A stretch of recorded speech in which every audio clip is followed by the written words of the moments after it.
Mais dites-le pour ceux qui ne le savent pas. Une douche écossaise, parce que c'est une expression consacrée. Douche écossaise, j'y reviendrai. Alors, on parle de communication, de sensibilisation et de conscientisation. Si on en arrive à ça, c'est-à-dire une stratégie pour le F24, c'est qu'il y aurait probablement ou bien peut-être un souci à ce niveau. Communication, sensibilisation, conscientisation. Conscientisation sur quoi ou pourquoi? Conscientisation au nom de qui ou de quoi? En tout cas, le F24 lance le dialogue du peuple. Aujourd'hui, on sait qu'il y a un dialogue qui est en train de se dérouler.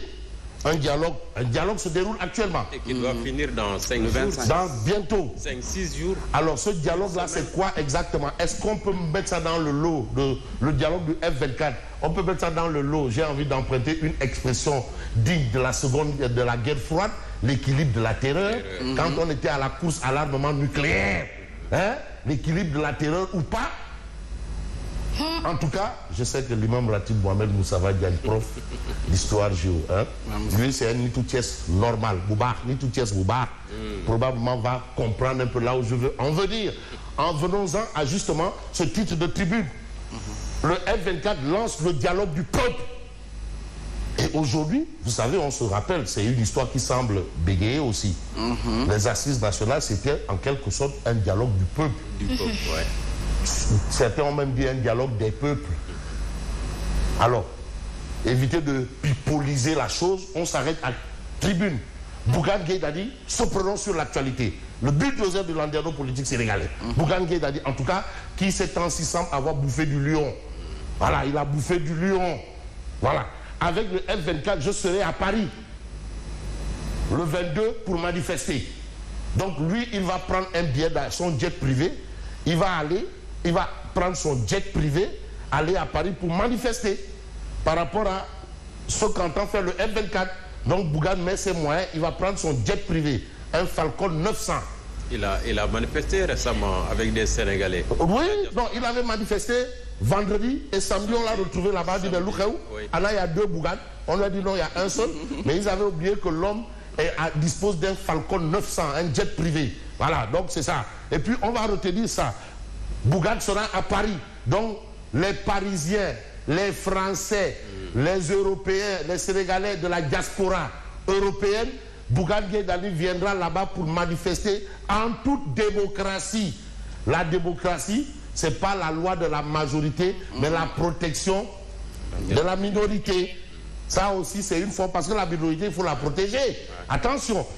Et dénoncer les assassinats et la dictature de Macky Sall. Donc c'est dans cette disposition que s'inscrirait ou entend s'inscrire. Je crois que le temps est important. Oui. Entend s'inscrire ou s'inscrirait le leader de la philosophie Gumsebob. Donc Bougane sera à Paris et probablement, je connais un peu le schéma, Gueye l'original et les autres seront à Dakar. Parce que Gueye l'original joue un rôle, Bougane joue un autre rôle au plan international, universel, voire mondial. Actualité nationale avec Tribune Quotidienne et vous avez le franco-sénégalais, Bourgi, Maître Bourgi, qui se prononce sur la présidentielle de 2024. Ah oui, Bourgi est un Sénégalais. Ah non, les Bourgis, on les connaît. Mais la rue Abdou Karim Bourgi, on sait où elle se trouve, non? Oui. Ah ben voilà. Alors, Robert Bourgi valide la 3e candidature de Macky Sall. Robert Bourgi. Il valide. Mais ça, quand je l'entends, je me rappelle bien de Ndoye, à Tenguégué. Samir Abouris. Oui. Ndoye. Ah ouais, non, on l'appelait Ndoye. Ndoye. Tenguégué, bon, tu dis Samir Abouris, on dit Cannes. Si tu dis Ndoye, on dit waouh, waouh. Bon. C'est juste une parenthèse. Je ferme ce que j'ai ouvert, sinon il y a des mouches. Alors, Robert Bourgi valide la 3e candidature du président Macky Sall. Et aujourd'hui, on peut s'intéresser un peu à une autre actualité au pays de Macky Sall. De quoi s'agit-il? Eh bien, des restrictions des droits et libertés. Parce que ce qui se passe autour du domicile ou dans le quartier où réside le sieur Ousmane Sonko, appelé communément Pros, président Ousmane Sonko, ou l'adepte du bourreau, semble dépasser l'entendement pour certains, et pour plusieurs d'ailleurs.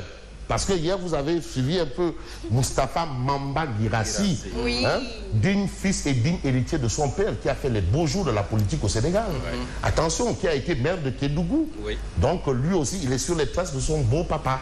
Bon sang ne saurait mentir. Alors, l'ordre des avocats fait bloc contre le blocus imposé à Ousmane Sonko. Donc c'est l'ordre des avocats qui tape du poing sur la table. Ndeysaan, Sidi Ndiaye, ça passe ou ça casse. Nous sommes droits dans un bon Gorki. Non, vraiment, non, Sénégal.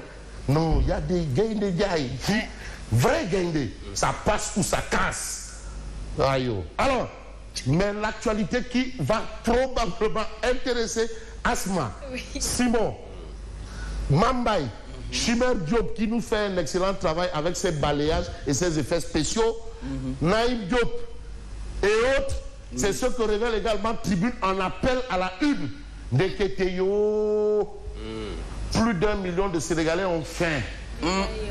Faim. C'est beaucoup. Donc on a plus d'1 million de crève la dalle. C'est peut-être un peu pour avoir une expression crue. Oui, une expression peut être aussi cuite. Hein? Oui. Crève la dalle. Bon, je salue au passage Dave Fatoussi qui a été mon mentor pendant longtemps. Dave Fatoussi, et Oumar Dioufal, ODR. C'est des gens qui m'ont forgé. Alors, plus d'1 million de Sénégalais ont faim. C'est ce que révèle Tribune. Et puis Tribune est avec le grand Willou. Willouman. Vous savez qui est Willouman? Mamour Cissé du PSD Djantbi. Et aujourd'hui, le Djantbi brille. Pourquoi? Mamour Cissé, fondateur du Parti social-démocratique PSD Djantbi, de considérer qu'aujourd'hui, pour survivre, un seul mot d'ordre pour le peuple, empêcher le chaos. Parce que le mot chaos, là, il ne faut même pas le prononcer, il ne faut même pas y penser. Aujourd'hui, les pays africains ont d'autres soucis. On est encore là à se battre pour l'école, la santé, l'eau, l'accès à l'eau. On a encore tous les problèmes du monde. L'électricité, tous les problèmes. On subit encore tout et on veut tout détruire. C'est pas possible. Donc, ça, c'est un peu la lettre de Willouman, grand Willou, Mamour Cissé. Et puis, essayons de voir ce que révèle Vox Populi. Refus aux avocats de Sonko d'accéder à leurs clients à cause du blocus de son domicile. Mais qu'est-ce qui se passe? Est-ce qu'il y aurait des choses que nous ne maîtrisions pas? Qu'est-ce qu'il y a? Même les avocats ne peuvent pas voir leurs clients. Dernièrement, on me dit même que son chargé du protocole, celui qui a la mission de lui emmener faire ses courses, il n'avait pas accès. Et aujourd'hui, vous avez le conseil de l'ordre des avocats, rappel à l'ordre de l'État. Alors, on se rappelle de la lettre de Maître Clédor, de l'Intérieur. Ah oui, c'est important. Il a tenté 9 fois, il a échoué. Voilà. Et il est au nom de quoi? Et aujourd'hui, l'ordre des avocats rappelle que les restrictions des droits et libertés doivent se faire dans le respect des règles. Il y a des règles à respecter par rapport à ça. Ouais. Mais pourquoi on peut une restriction totale, même l'oxygène là, s'ils pouvaient priver d'oxygène, total. C'est-à-dire, il ne peut même pas aller noyer. Ça, c'est un problème. Et ceux qui semblent trouver une solution, parce que problème égal, c'est chercher la solution, c'est un peu ce que révèle Vox Pop. Aïdel Kebir. Parce qu'aujourd'hui, la question, c'est Anna Khalisbi, Anna Kharmi, Anna Khartoumi, France, Anna Soble, Yari, Pombiter, Moukourni. Et Amna. Aboul. Amna. Rond-point, Bodem Amfahar. Ban rond-point. Demandez, en tout cas, Anna Kharmi. Et aujourd'hui, Asma Ndjeglé tax ñu wax am xar. mais nag par contre pourquoi ñoom ñu war a yokk amoo loo koy jëndee. Mais lu tax ñu war ko yokk. Mais de toutes les façons, les manifestations. Contrairement à toutes les manières, c'est pas la même chose. De toutes les façons, Amadou Ba, Premier ministre, ministre de l'élevage, des sports, de l'eau, du feu, de l'inspiration et de l'expiration. Premier ministre, les boutons sont là, pas de panique pour la Tabaski. Mon Gouardé. Où sont les il était à Sandiara. Il a fait le tour. Mais en tant que ministre de l'élevage, on l'attend aussi à Grand Yoff. Ah, voilà. Ouais. Ah, tu beneen ruq bi. Du Tiro, à Grand Bignona, Gétumbam, à Keur Massar.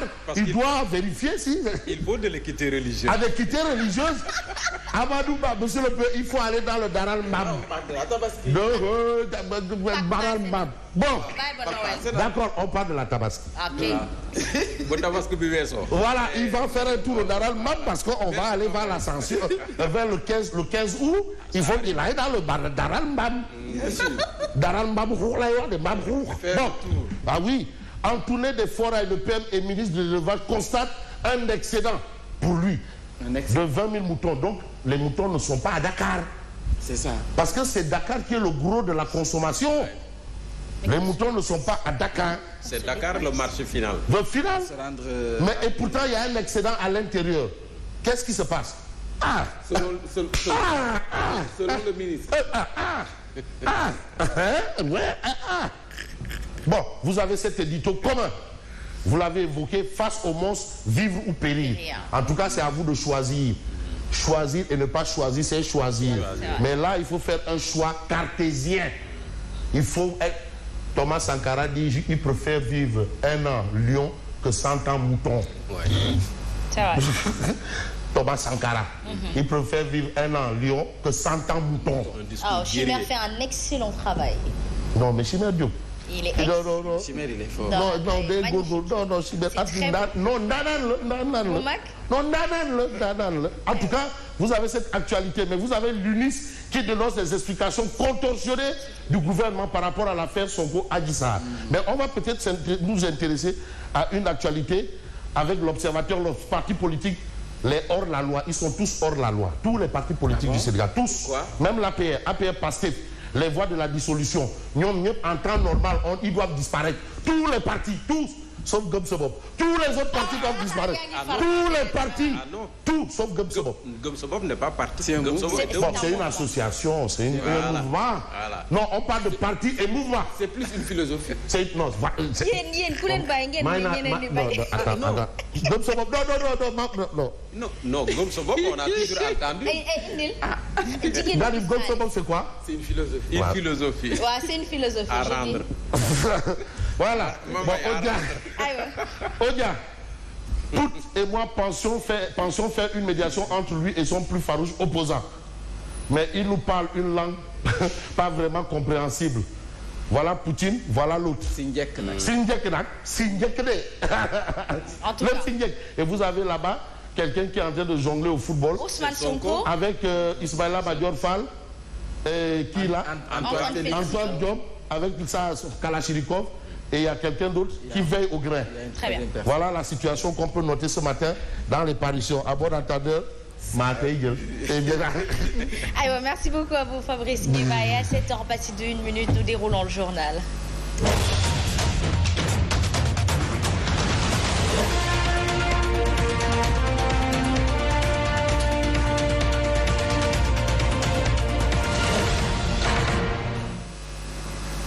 Voilà, nous démarrons ce journal avec, dans nos titres, nous rappelons, face aux monstres, vivre ou périr. C'est le titre de l'éditorial commun que publie la presse ce matin. Alors, un éditorial sur initiative de la coordination des associations de presse du Sénégal, la CAP, qui a annoncé la semaine dernière une journée sans presse. Vendredi prochain, 23 juin, dénonce entre autres les difficultés que les médias